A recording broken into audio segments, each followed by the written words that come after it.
Hey everyone, it's Hannah here, bringing you a very special bonus episode for World Mental Health Day. The theme this year is mental health in an unequal world, and I'm really excited to introduce my guest and friend, Max Cohen. Max is a counsellor, trainer, and group facilitator based in Exeter. He is founder and director of It's All About You Wellbeing CIC for LGBTQ plus communities in Southwest England. Max is passionate about creating space to enable LGBTQ plus people to talk about themselves, what affects their well-being, and help them develop resources to live their best lives. Hi, Max. How are you? Hi, Hannah. Yeah, I'm good. Thanks for inviting me today. Yeah. Oh, thanks for being here. It's great. And I know, so Max and I know each other from the School for Social Entrepreneurs program that we're both currently on. And we've spent a year doing virtual learning. So we've seen a lot of this view of each other and never actually met in person, but it will be soon. I'm very excited. It will be good really to see you in person. Yeah, because Zoom and everything has been great. But yeah, it's just that sort of one-to-one contact, isn't it? Sometimes that's kind of really needed. So Definitely. yeah. And I don't know how tall anyone is. That's the thing, isn't it? I know. I think people will be surprised how short I am actually when they meet me, but that's another story. So Oh, it's yeah. magic. So thank you so much for joining me today. This is a really special episode, and I know that you feel as passionately about this topic as me. So why don't we just dive straight in and you tell us a bit about your mental health story? Yeah, thanks, Hannah. Yeah, so as you said, I'm a counsellor, trainer, and group facilitator. So I do support people who are LGBT plus people with their mental health and well-being. And one of the things I also just started doing actually since we've been on School for Social Entrepreneurs is actually talk about my own lived experience and my mental health story. So yeah, sort of growing up. As a child and a young person, I always had a feeling that my gender was different to what was assigned at birth. So, and it didn't really make a lot of sense to me as a real young person, but sort of going through puberty, I realized that, I had, gender dysphoria. So that being my sense of my identity is different from my sex assigned at birth. So at birth, I was assigned female at birth. So at school, I went to school, had to wear skirts and, go and stand in the girls' line for different things. But I always realized actually my gender identity, I was male. So obviously there's a sort of a mismatch between how I experience the world around me and also how society sort of treated me. So this really sort of impacted on my life really in a lot of ways. So I felt that I was very depressed and had a lot of anxiety growing up. And I think it was only really when I started to to look into counselling and to actually try to find resources myself to kind of, I don't know, sort of make things better for myself in a way, that things really clicked. So I'm trans. I'm a trans man. I'm actually at the age of 53 now, but I only came out as trans at the age of 47. So, having been from a young person to the age of 47, living presenting as a woman, has all sorts of sort of implications really. So I guess one of the things I've been doing recently actually is a lot of self-care. So I've been doing a lot of compassionate mindfulness. So for me, it's about being present in the moment, and it's about trying not to, look to my past and ruminate about the things, and also try not to look to the future and feel really anxious about things coming up. So this has really helped, and it's it sounds a really simple thing to do, but it really takes a lot of practice. So I've been doing a lot of that in different ways. So going to groups myself, but also, learning the skills to pass on to other people. So I do this, with my clients and also in groups as well. So another part of compassionate mindfulness is about being kind to myself, or being kind to oneself, because it's often seen that we can be compassionate to other people, but being compassionate to ourselves is really, really tricky. And this is really something that I've sort of growing up with, that kind of realization that I presented in the world differently to how I sort of identified, sort of held quite a lot of shame for me. So for all sorts of reasons, it was really difficult for me to sort of verbalize what was going on for me at the time. So I'm doing a lot of work around sort of my life story. So going back to, the time when I was growing up, and sort of making sense of it. So, making it positive, for me. And I find it's really interesting, actually, because even though I've all, got that sort of sense of shame, I'm working towards feeling really proud of who I am, and sort of proud of the journey that I've walked on. So I guess for me it's about when I did come out, I had a real crisis of identity. So that was at the point, age 47. I was like, I really need to do this for my sort of sense of peace of mind, and who I am and going forward in the world. And I guess since that time, it was a real big weight off my shoulders once I verbalized it, and I had to really let go of the outcome and say to myself, if other people don't like it, well, that's not anything that I can be, I can't control how other people are going to take this information. So I've worked hard on just being with myself, and sort of using different sort of self-care things, really. So one of the things I do is I talk to other people about it. So I verbalize what's in my head, which can be a bit tricky at times, and I found it really helpful to talk to other peers with lived experience of mental ill health at times, but also other trans people and non-binary people. That can really help. Talking to trusted people around me, my wife, my family, other professionals, and also I talk to my cat a lot. So sometimes he answers, in his own little way, but I find that really helpful. So verbalizing things. Also walking in nature, so looking at the different sort of seasons that are around, and then the trees and flowers, I find really, really helpful. And music as well. So I've got different playlists that I make up for myself for different moods, and that really helps. So if I'm in a need something to lift me, I'll play a certain playlist, or if I need something to calm me, I'll play a different sort of soothing playlist. And I also sing in a choir as well. So it's brilliant because I get to harmonize with other people, and it's a really great sort of connection with other people as well. So amazing. I never knew that you sing in a choir. That's incredible.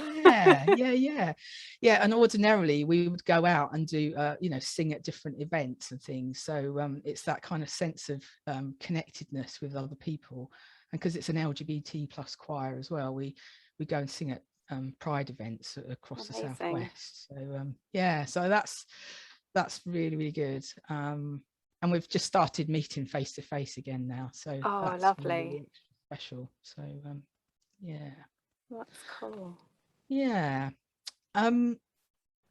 So I'm not quite sure if I've covered a fair bit, but is there anything else you'd like to know?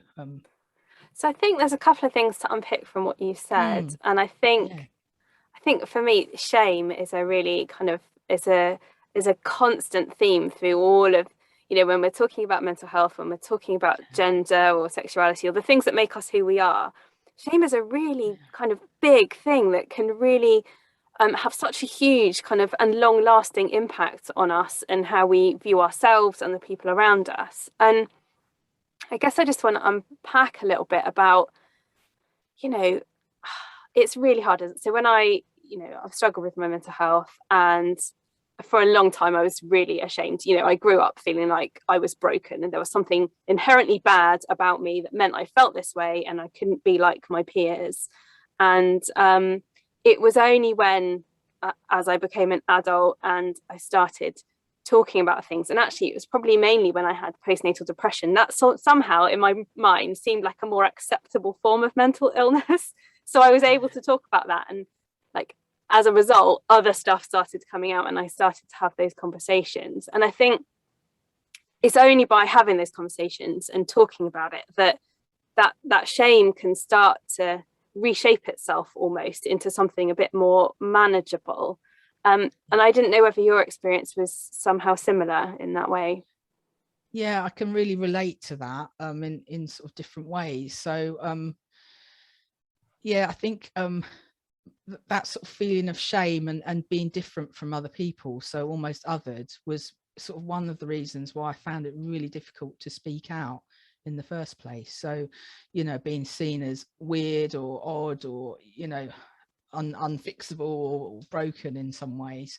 But then as I got to sort of meet other people and kind of understand that, you know, everyone's different, and you know, that sort of differentness, that kind of helped in a lot of ways. And I think connecting with people, you know, other people, LGBT plus people, was really helpful for that. And actually witnessing people, you know, celebrating who they are without kind of asking for other people's validity, you know, asking, you know, other people to validate them, you know, so simply just being, existing, you know, and in sort of all that, if different ways, you know, how that is, you know, how on a good day how that might seem, but also on a bad day how that might seem as well. So yeah, I think this sort of sense of shame, for me, actually verbalizing where I am on a particular day, or, you know, things like going to GP and sort of having to overcome all the, you know, the fear of, you know, saying this is what's going on for me. Yeah, I found that really difficult, because as a trans person, in order to sort of get you know, sort of trans specific healthcare, I needed to go to see my GP and, you know, and tell her about it. So yeah, that kind of sense of shame was, you know, it's really strong, I think. And I think, you know, like you said, talking about it and you know, can help, you know, sort of move things on a bit. Yeah, and I completely sort of resonate with it being really difficult to approach people and ask for help or ask for specific types of healthcare. And sometimes even just finding the words for that are really difficult, because it's so tangled up in that kind of web of shame inside of you that, you know, I find I'm often really inarticulate when I go to the doctor and ask for something, because I'm just like, oh, help. It's just absolutely, because it's all tangled up and it all feels really uncomfortable. And it's tricky, isn't it? And I'm in therapy at the moment, and obviously my husband will often ask, you know, what did you talk about? How did it go? You know, especially as I'm doing EMDR therapy. And so quite often, once I finished a session, I'm in bits, you know, I'm just kind of this mess of emotions and I can't really function. And he'll come and try to comfort me and ask me if I want to talk about it. And I just literally don't have the words. And I really wish I could sort of give him this like précis of the session and just, these are the topics we covered and this is what I've learned and this is what I need to do next. Yeah. but I'm not able to do that. It Yeah. is so kind of jumbled inside of me, and it often takes me, a good number of days to be able to go, oh, okay. And I can reflect back and I can sort of think, yeah, this is what I've learned from that, and this is where I need to go. So it's so tricky. Absolutely. And I think that processing of things, I think, one of the things that I think, when I was thinking what to talk about in this session, I was thinking, for me, one thing that really helps is about that quiet space. So taking that time out to do just that one thing to soothe myself. So if it's in a busy, I don't know, work environment, that would be, going to the toilet and just having like 5 minutes just of like mindfulness and breathing and soothing breathing, getting my rhythm, soothing breathing rhythm, really kind of sound. Or if I'm at home, and I might have been triggered by something, say, there's a lot of transphobic stuff going around at the moment on the media and sort of political stuff as well. It might be that I just sort of take time out and, go and curl up under the duvet for half an hour, and it's that sort of self-soothing stuff that I think is really important, and it can kind of help with the processing of everything. Because I think sometimes with the shame and stuff, it's almost like a trauma response. So, it's about, just really going with one thing at a time. That's kind of how I do it, really. Yeah, definitely. And not being ashamed that you need to take that time to process. And it's a really tricky thing to do, I think, to accept that you need a bit of space, or that you need some quiet time, or that you need to, take your medication, whatever that might be for you. It can be really difficult and tied in with that concept of shame. But the more you do it, the easier it becomes to not feel upset about that. Yeah, absolutely. And I think, as a counselor and someone that supports other people, it might be, and you support other people as well in all sorts of ways. So, sometimes it's, we might think, oh, I don't know, we're exempt from certain things that we kind of suggest to other people, but, I really, I practice a lot, my self-care techniques, and those have got stronger, especially over this last sort of 18 months of pandemic stuff. So it's something that I've kind of got this, it's almost like a clothes hanger of like tools that I can kind of grab or just get that sort of structure in some ways. I love that. We all need a hanger of tools. Yeah, absolutely. So the other thing I wanted to pick up on what you said was about the importance of community, because that's something that I feel really strongly about in terms of supporting people with mental ill health, and the work that we're doing as the charity in terms of trying to educate communities and break down that stigma, and just make sure that local communities are welcoming and supportive for people with the mental ill health. And that's that's why way back at the beginning of my kind of journey to starting the charity, I started a peer support group for people with postnatal depression, because I wanted to feel like I wasn't alone, like I was part of a community of people who understood what I was experiencing, because A, that helps with the shame, but B, it also gives you a different perspective on what you're going through. And I wondered whether that sense of community is something that you find has been really beneficial for you. Yeah, definitely. And sort of even more so during the pandemic, when we've not been able to meet people, sort of face to face. So yeah, for me, linking in with people, it kind of it can feel really isolating, sort of sitting with your own stuff, processing stuff. For me, I've got diagnosis of gender dysphoria, which is a medical diagnosis, and it was seen as a mental ill health thing, but it's been reclassified now, but for me it means distress, you know, in different ways. So I think talking to other people that, you know, have got a similar idea of actually how it feels and that lived experience can be really helpful. I mean, there aren't that many trans people around, so you know, when you do kind of get to meet them, it's really sort of validating. And yeah, over the last sort of year, I set up a course for trans people. So it was a wellbeing course for trans people. So which I wrote, and I had it in my head like over the last sort of few years. But what I've done is incorporated the compassionate mindfulness, assertiveness skills, something called feel the fear and do it anyway. Things about body, you know, about how you see your body, you know, as a trans person, body, you know, may not sort of link up with how I feel I am inside. So that is a, you know, really big part of that.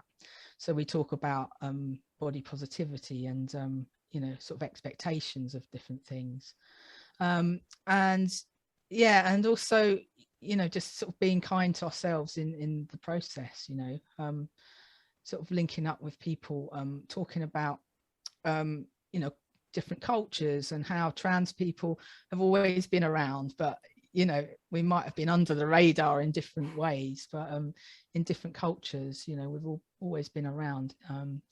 So it's not, we're not freaks or weirdos. We're kind of people that are just getting along with everyday things. And that course was just amazing because some of the people that were on the course hadn't met any other trans people. Wow.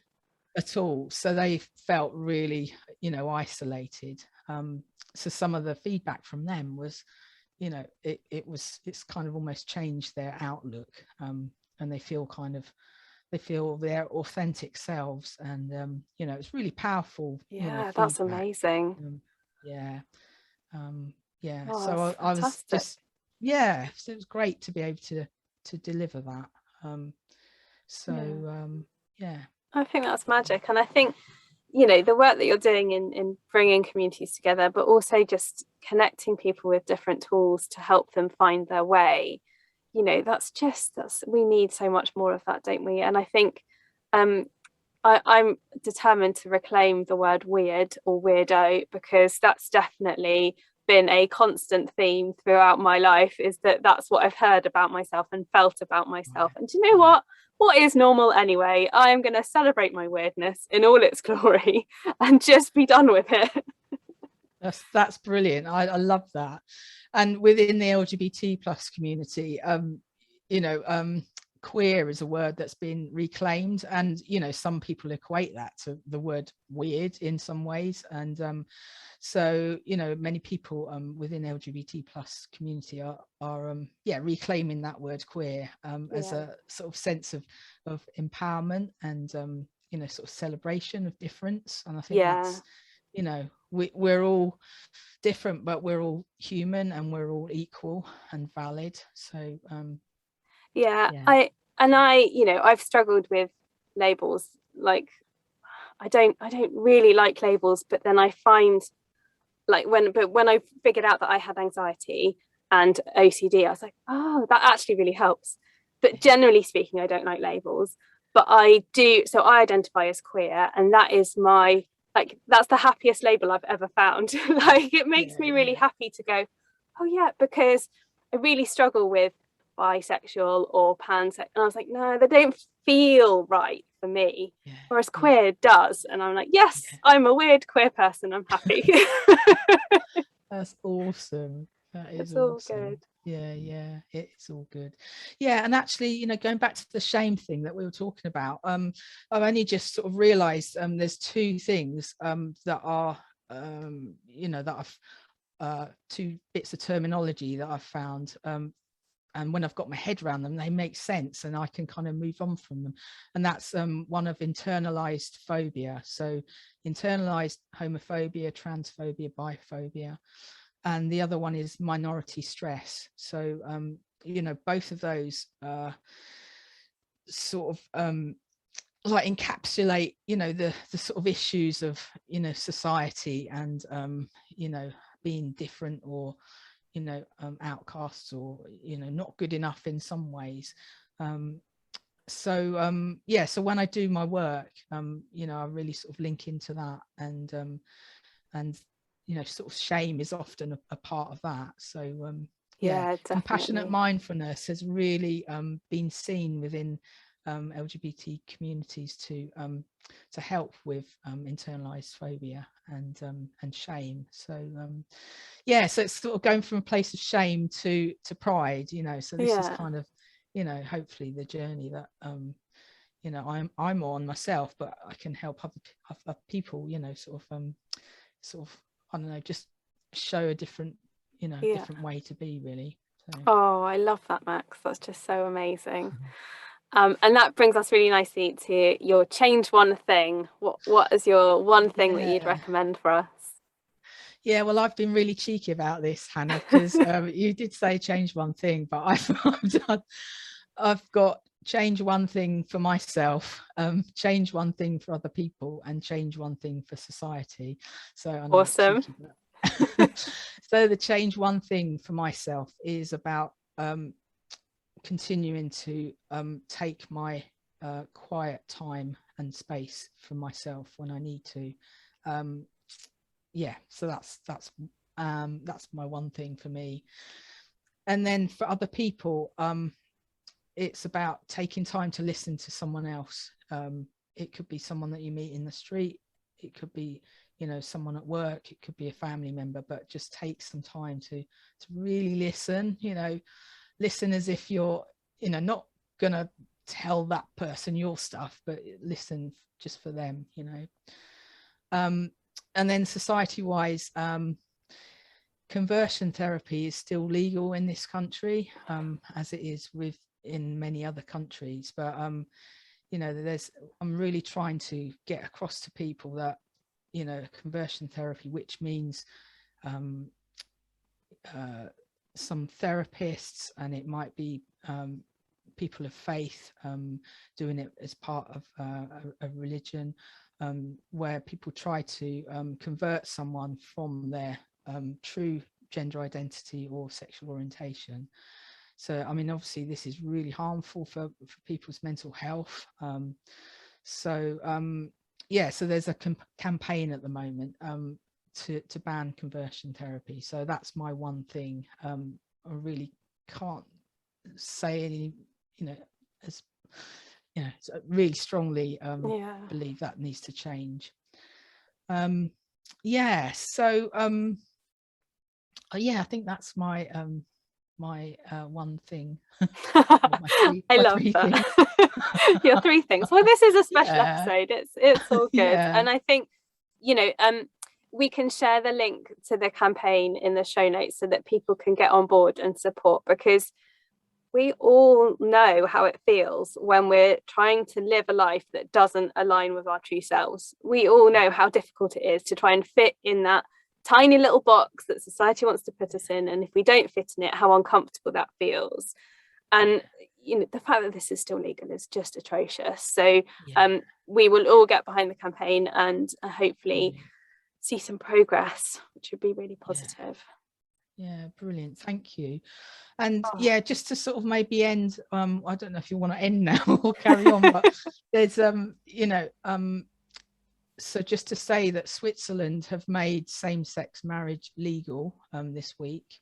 amazing. So there's 30 other countries, well, that means 30 countries in the world have legalized same-sex marriage. Scotland has just made LGBT plus awareness sessions in school mandatory, so that, Fantastic. you know, which is really amazing, because it's about us being visible and not going under the radar, or not being pushed, you know, under the radar. And just to say, you know, that 48% of young trans people have suicidal thoughts due to their gender identity. You know, and I think it's just sort of highlighting, you know, the effects that this can have on people. So sort of growing up, it's really important that, you know, LGBT plus people are visible, but also there are allies, you know, within our communities. So yeah, part of what I'm doing is raising awareness. And yeah, thanks for this you know, opportunity in this session today as well. It's really, really good. Oh, you're so welcome, Max. I really believe in what you're doing. I just think it's so important that we educate and that we celebrate and that we just move things forward, because frankly, we're making progress, but it's been too long coming and it's too slow. I'm very impatient. I want everything fixed now. Absolutely. Yeah. If I could wave a magic wand and it'll be okay, I really would. Yeah, definitely. Yeah, So we've just got to keep it at the forefront of people's minds and just keep having the conversation. So I really, really appreciate you joining me today, Max. It's just been fab to speak to you. Thank you so much. Thanks, Hannah. Yeah, great to be here. Thank you.